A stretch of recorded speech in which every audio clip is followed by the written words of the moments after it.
네, 안녕하세요. 김프로입니다. 오늘 코스피는 0.31% 상승, 코스닥은 0.42% 상승 마감을 했는데요. 안 그래도 최근에 거래 대금이 굉장히 말라 있는 상황에서 이제 시장 변동성까지 좀 줄어드니까 오늘 뭐 하루 종일 뭐 이 안에서 이렇게 이제 움직이지 않았습니까? 굉장히 어떻게 보면 좀 지루했던 하루였던 것 같고요. 몇몇 이제 시장 참여자들이 굉장히 기대를 했던 바이든 방한 관련된 재료들은 생각보다 강하지 못했습니다. 거의 다 뭐 원전도 그렇고요. 갭 뛰고 이제 하락하는 모습을 보여줬고 좀 개인 투자자들이 많이 안 보고 있었던 뭐 UAEM이나 관련된 종목들이 좀 반등이 나와줬고 오히려 바이든 방한 테마는 약간 이제 재료 소멸로 좀 죽는 느낌이 나오면서 주말 동안에 어제 이제 방송에서 오늘 갭을 좀 많이 띄울 것 같다라고 말씀을 드렸던 원숭이 두창 관련주들이 오늘 굉장히 또 핫한 모습을 보였습니다. 그래서 뭐 오늘 이제 뭐 원숭이 두창이라는 새로운 테마가 나오기는 했지만 뭐 바닥권 거의 다 뭐 역배열권에서 좀 올라오는 바이오 종목들이었다 보니까 뭐 이미 보유하고 계셨던 분들 제외하면은 오늘 뭐 그렇다고 뭐 당일 뭐 진입하기도 좀 쉬운 상황이 아니어서 굉장히 좀 재미가 없었던 하루의 시장이었다. 거기다 뭐 거래 대금도 제가 보통 보면은 한 8에서 10조 정도 그래도 한 9조에서 10조 정도는 나와줘야 굉장히 좀 활발하게 매매를 해볼 수 있겠다. 이때 우리 테마장 좋았을 때 있잖아요. 대선 끝나고 정책주들이랑 굉장히 활발하게 움직였던 이때 보시면은 뭐 11조 뭐 계속 19조에서 한 11조 이렇게 계속 왔다 갔다 하죠.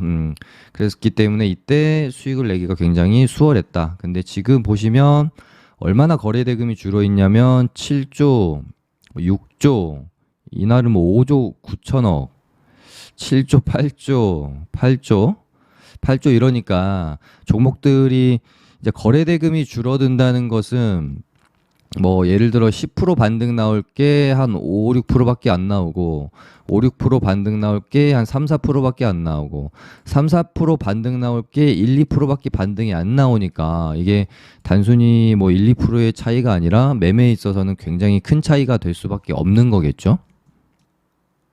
그러다 보니 굉장히 좀 답답하고 지루하고 변동성이 없는 그런 상황이라고 보시면 될 것 같고요. 이제 시장도 안 좋은데 거래 대금도 줄어드니까 조금만 오르면 이제 팔려고 하는 매도 심리가 굉장히 시장에 우위에 있는 상황이고 그러다 보니 종목들이 시원하게 이렇게 뻗어가는 뭐 흐름보다는 조금 오르다가 바로 패대기 치고 또 오르다가 또 패대기 치고 이런 최근에 어떤 분봉상의 흐름들이 굉장히 많기 때문에 대응하기도 어렵고 시원시원하게 좀 가주는 게 없어서 답답한 시장이 좀 지속되고 있는 상황이다. 그렇게 보시면 될 것 같고요. 우리 증시는 뭐 이제 지수적인 측면으로만 보면은 견고하게 이렇게 매물 소화하면서 뭐 이런 박스권의 상당 구간까지 다시 가주면 좋을 것 같은데 이 안에서 우리 시장은 견고하지만 이제 미국 증시가 고춧가루를 얼마나 뿌리느냐 요거에 따라서 변동성이 좀 생기겠죠. 네, 그럼 오늘은 뭐 이제 시장 한번 살펴보도록 하겠습니다.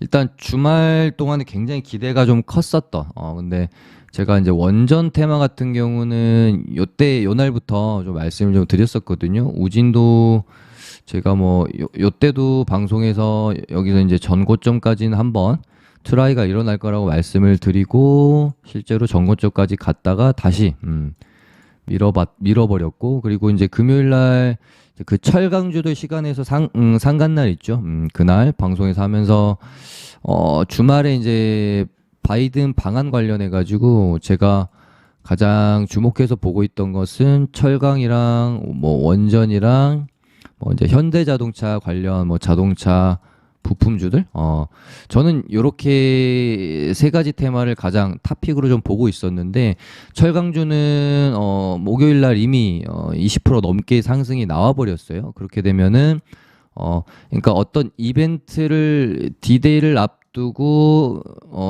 급등이 나오면은 이 이벤트 날 재료 소멸로 죽어버릴 가능성이 높기 때문에 이벤트를 앞두고 좀 이제 조정 구간에 있던 애들이 오르는 경우가 굉장히 많습니다. 그래서 철강주는 이렇게 되면 좀 이제 늦어버린 거니까 패스가 되어진 거고요. 그래도 원전주는 자리를 조금 만든다라고 저는 생각이 들었었고 뭐 목요일이나 금요일 날 뭐 이제 진입을 했었다면은 오늘 이제 뭐 이런 어떤 시가 갭 같은 것들을 이용해서 어느 정도 이제 뭐 이제 단기 트레이딩 하시는 분들 입장에서는 충분히 이제 먹을 구간은 주기는 했다. 근데 뭐 이제 조금 이렇게 윗 가격대에서 물려 있거나 좀 이렇게 스윙으로 들고 가려고 하셨던 분들 입장에서는 조금 이제 기대치에 굉장히 못 미치는 답답한 하루였을 수 있겠습니다. 안신기계도 보시면 이제 기대감으로 이렇게 이제 올랐다가 약간 오늘 같은 경우는 단기 재료 소멸로 빠져버렸죠. 저도 이제 사실은 고민을 많이 했거든요. 어제 방송에서도 갭 띄우고 갈지 갭 띄우고 음봉으로 밀어버릴지 그 부분에 대해서는 제가 뭐 장담을 할 수는 없다. 하지만 어제도 오전에는 주도주 역할을 아마 할 것이다라는 생각으로 저도 멘트를 드렸는데 진짜 이렇게까지 처참하게 무너질 거라고는 솔직히 생각을 못 했습니다. 오늘 뭐 예를 들어 한신기계가 갭을 4% 정도 뛰었으면 한 뭐 예를 들어 한 14,000원까지는 쳤다가 죽더라도 충분히 좀 개인들이 팔 수 있는 구간은 주지 않겠느냐 생각했는데 야, 생각보다 진짜 너무 약했습니다. 그러니까 최근에 올라온 G2 파워를 제외하면은 우지는 뭐 말할 것도 없고 다 너무 약했어요, 정말로. 그래서 원전은 진짜 오늘 뭐 굉장히 실망스러운 모습을 이제 보여줬던 것 같고요. 이제 뭐 어제도 말씀드렸지만 최근에 굉장히 이런 패턴들이 많기는 해요. 굳이 이제 하나 찾아서 보여드리자면은 이제 뭐 사조동화원처럼 사조동화원의 뭐 이날이랑 뭐 비슷한 패턴으로 혹시 갈 수도 있기 때문에 뽑고 갭 띄우고 완전히 음봉으로 죽여버린 다음에 음봉으로 죽인 날의 저가를 지켜내면서 이런 식으로 좀 양봉으로 돌아나가면 이날에 이런 갭 띄우고 미는 음봉이 단타 매물들을 소화하기 위한 어떤 뭐 소화봉이었구나라고 생각할 수도 있거든요. 그래서 내일이 이제 중요할 것 같습니다. 시간에서 이제 조금 오르다가 또 말더라고요. 시간에서 한 장중에 한 3, 4% 땡기길래 갭 띄우고 양봉 채워주면은 원전주들이 완전히 죽었다라고 보기는 좀 힘들 수 있겠다 생각했는데 일단 시간에서 1% 마감을 해버리면서 역시나 또 시간에서도 실망스러운 모습을 보였습니다. 그래서 내일 혹시 이런 식으로 만약에 양봉을 좀 채워 가주면 그래도 아직 원전의 불씨가 좀 살아있을 수 있겠다 생각을 하면 좋을 것 같습니다.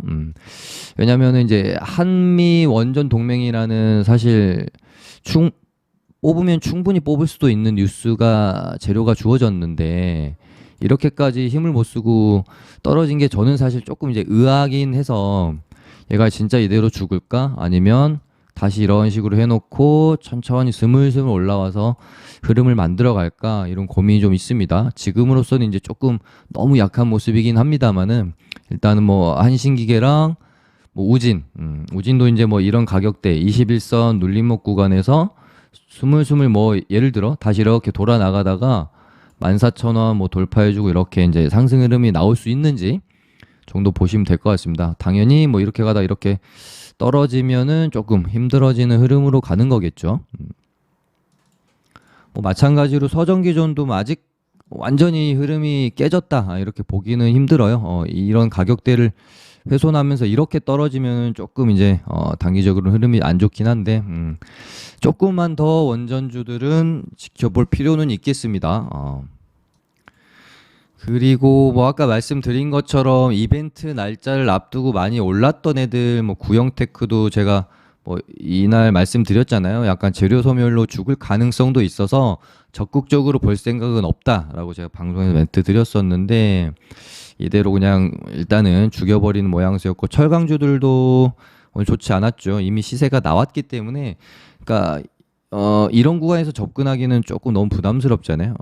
여기서 이런 식으로 예를 들어 다시 돌아 나가다가 이런 11,000원을 돌파해주는 모습을 보면은 전고점까지 한번 트라이가 일어날 수 있겠구나라고 생각하고 접근해 볼 수는 있지만 이런 구간에서 접근하기는 조금 이제 리스크가 따르죠. 그래서 얘네도 조금 뭐 지켜볼 필요 있을 것 같고 뭐 반도체 관련해 가지고 특별한 이야기가 없었다라고 제가 어제 말씀을 일단 드렸습니다. 그래서 그러니까 어제 제가 방송에서 말씀드린 부분은 배터리랑 반도체 쪽은 투자 뭐 뉴스 이외에 딱히 새로운 게 없어가지고 뭐 이렇게 좀 잡기는 힘들 것 같고 원전은 솔직히 저 개인적으로는 한번 칠 줄 알았어요. 근데 제 예상을 완전히 빗나갔고 그래서 뭐 현대차 관련해 가지고 자동차 부품주들이랑 뭐 로봇주 이렇게 좀 좋지 않을까 생각했는데 오늘 역시 개인들의 생각을 완전히 빗나가고 이제 UAM 관련주들 물론 이제 UAM 관련주들로 제가 말씀을 좀 드렸고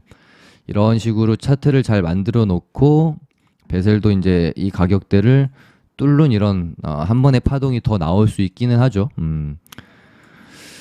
그래서 좀 기다리고 있었던 것 같다라고 말씀을 드렸지만 조금 가격대도 높기도 하고요. 어제 제가 이제 개인적으로 뉴스를 좀 읽어보면서 UAM 관련해 가지고 보다는 뭐 로봇이나 이쪽으로 좀 뉴스가 많았어서 로봇이랑 뭐 이제 자동차 부품 쪽으로 집중을 했던 건데 오늘 일단은 UAM 애들이 주도 역할을 했습니다. 그러면서 뭐 네온테크가 상한가를 시간에서 들어갔죠. 얘는 뭐 와 진짜 그러니까 요즘 시장을 말해주는 전형적인 어떤 모습들 이렇게 지저분하게 상한가를 들어갔다 나왔다 해놓고 이제 시간에서 말았어요. 이러고 이제 뭐 내일 개별 뭐 많이 뜰지 어떨지는 모르겠지만 반대로 또 최근에 대주산업 같은 애들은 이렇게 시원하게 상한가를 들어가 놓고 상한가 종가도 회복하지 못하고 이런 식으로 밀어버립니다. 이렇게 되면 이제 얘도 이렇게 쌍봉 맞고 이제 밀리는 형태가 되는 거니까 굉장히 조금 위험한 자리가 될 수도 있겠죠. 이렇게 돌아 나가는 걸 봐야 되는데 아무튼 시장이 참 어렵습니다. 정말 굉장히 좀 흐름들이 어려워요. 그리고 이제 가스 에너지 애들도 그렇게 뭐 강하지는 않습니다. 보시면은 이제 쫄쫄 흘러내리고 있는 상황이고 유가도 마찬가지고 그나마 이제 상한가 갔던 대성산업 정도만 뭐 트레이딩 관점으로 볼 수 있을까 싶기는 한데 테마 전체적으로 지금 그렇게 강한 상황이 아니어서 뭐 이렇게 비중을 많이 태우거나 적극적으로 보긴 또 힘들 것 같습니다. 그리고 오늘 뭐 가장 핫했던 테마라고 볼 수 있을 것 같고요. 요거는 어제 제가 일요일 저녁 방송에서 뉴스 보여드리면서 아마도 개인들이 가장 관심 갖고 오늘 개인들이 가장 관심을 많이 가질 뉴스인 것 같고 그러다 보니까 갭을 좀 많이 띄우지 않겠느냐 이렇게 말씀을 좀 드렸었고 일단 뭐 파미셀이랑 HK 이노에 요 두 종목이 이제 관련주였고요. 나머지 뭐 한국콜마나 이런 애들은 뭐 이제 약간 서브 정도로만 보시면 되는 거였거든요. 뭐 큐로컴도 그렇고 오늘은 뭐 HK 이노엔이랑 뭐 캐몬 그리고 뭐 파미셀 요 정도가 좀 강한 모습이었습니다. 근데 사실 조금 이제 판단하기는 힘들어요. 뭐 HK 이노엔 같은 경우도 오늘 거래량 굉장히 많이 터지면서 약간 이제 도지봉 형태로 끝이 났는데 뭐 굳이 최근에 어떤 비슷한 캔들로 좀 찾아보자면은 뭐 해인의 이날 같은 느낌이라고 볼 수 있을 것 같은데 얘가 이제 뭐 매집봉이 될지 그냥 뭐 거래만 많이 터치고 단기 이슈로 마무리될지는 지나고 나봐야 알 수 있는 겁니다. 이거를 뭐 매집봉인지 그냥 거래만 터진 건지는 아무도 알 수가 없고요. 근데 어찌됐건 얘네가 진짜 아예 단기 이슈로 죽으려면은 음봉 띄우고 이런 식으로 이제 죽는 모습이 나와줘야 되는데 이런 식으로 이제 뭐 꼬리도 달고 뭔가 붕 떠서 유지를 시켜줬다는 것 자체로도 어느 정도 의미 부여는 조금 할 수 있지 않겠느냐라는 생각을 저는 하거든요. 그래서 오늘 HK 이노엔도 좀 추가 흐름을 더 추적을 주의 깊게 해야 된다라고 생각을 합니다. 그리고 뭐 물론 이제 이 테마 자체의 향후 행보는 뉴스에 따라 달라지겠죠. 얼마나 또 확산되는지, 뭐 WHO에서 얼마나 뭐 경고를 하는지. 그래서 뭐 이런 식으로 이제 죽지 않고 요렇게 뭐 당장 뭐 내일도 이렇게 갈 수 있는 거고 아까 해인처럼 어찌됐건 이 음봉을 잡아먹는 형태의 양봉이 출현을 하면 이거 좀 심상치 않다. 그러면서 뉴스도 받쳐준다면 아까 해인처럼 이렇게 시세가 또 나올 수도 있겠습니다. 그리고 저번 주인가요? 제약바이오 섹터가 요즘에 분위기가 좋아서 바이오톡스텍이라는 종목이 좀 차트를 좀 잘 만들고 있는 것 같다라고 말씀을 좀 드렸었는데, 야, 뭐 진짜 이거 요즘 흔히 하는 말로 정말 답답하죠. 여기서 이렇게 사람 피 말려 죽여놓고 뭐 뽑을지 꺾일지는 잘 모르겠지만 적당히 만약에 안 가면 짧게 뭐 대응하는 것도 방법일 것 같고, 반대로 이제 바이오톡스텍이랑 로봇 관련주로 볼 수 있는 뭐 TPC 이렇게 좀 드렸었는데, TPC는 오늘도 뭐 한 차례 슈팅이 또 나오면서 충분히 뭐 익절할 수 있는 구간은 또 줬던 것 같습니다. 제가 방송에서 추천드린 게 이제 이날이었으니까 한 10% 이상, 12%, 13% 정도는 반등이 좀 나와줬네요. 그래서 얘도 보면은 이 6,100원이라는 가격대를 두고 이렇게 가다가 이제 돌파를 할 것인지, 이 부근에서 찌글찌글 하다가 이렇게 죽을 것인지. 요즘 이렇게 이제 차트 이쁘게 만들어 놓고 죽는 형태들이 너무 많다 보니까 예전에는 참 이런 차트 나오면은 이건 무조건 간다라고 보고 이제 접근을 많이 했었는데, 요즘은 이제 종목들 움직임이 너무 좀 어렵다 보니까 이런 것도 확신을 할 수는 없을 것 같습니다.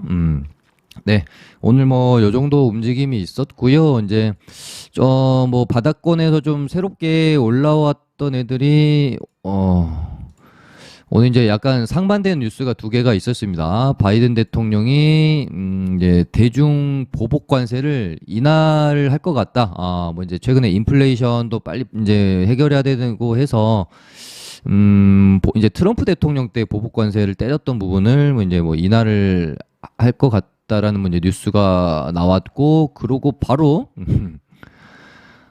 이번 이제 한미 정상회담에서 대만의 군사 개입 문제를 물었는데 바이든 대통령이 예스라고 대답을 했습니다. 그래서 이 부분에 대해서 중국 측에서는 굉장히 항의를 좀 했고, 이렇게 되면서 뭐 다시 한번 미국과 중국의 어떤 마찰 이슈가 되면 당연히 뭐 히토류 관련주를 봐야 되잖아요. 그래서 오늘 바닥권에서 동구가 RNS가 일단은 움직임이 조금 나왔고, 뭐 T플렉스가 오늘 이상하게 갭을 띄우고 죽이더라고요. 요게 좀 수상하다고 느끼긴 했었는데, 일단 뭐 동구가 RNS, T플렉스, 유니온 머티리얼즈 얘는 꼬리가 좀 너무 기네요. 뭐 유니온 요 정도 보시면 될 것 같은데, 일단은 뭐 동국이랑 뭐 T플렉스 정도 보면 되지 않을까 싶고요. 그리고 지금 이제 6월 1일 날 지방선거가 있지 않겠습니까? 근데 사실 어떻게 보면 일주일밖에 안 남았는데 뭐 정치 테마주들이 특이하게 뭐 움직이는 종목들이 좀 없어요. 뭐 선거 앞두고 며칠 전에 뭐 단발성으로 그냥 한번 뭐 해먹고 죽으려고 그러는 건지, 아니면 이번 선거 때는 정치 테마주들이 뭐 움직임이 진짜 아예 없을 건지는 모르겠는데, 일단 뭐 보고 있는 정치 테마주 중에는 안넷밖에 뭔가 움직임이 수상하다고 생각이 드는 애가 없습니다. 그래서 지금은 얘만 보고 있어요. 한 차례 이제 뭐 움직임이 있었던 이루온, 뭐 GL팜텍, 프리엠스 이런 애들 지금 다 죽었거든요. 그리고 안넷만 유일하게 이제 이 박스권 구간에서 여기를 이제 뭐 돌파를 하게 되면 조금 뭐 시세는 줄 수도 있겠죠. 그러니까 이 구간이 조금 이제 의심스러운 거잖아요. 이렇게 이제 저점도 조금씩 계속 높여가고 있고, 그래서 상승하락, 상승하락, 상승하락, 상승하락 돌파하는지, 이러다가 또 뭐 가는 척 해놓고 죽이는지, 그 부분 좀 확인을 해보시면 될 것 같습니다. 네, 그럼 오늘 이렇게 마무리하고요. 내일 뵙도록 하겠습니다. 감사합니다.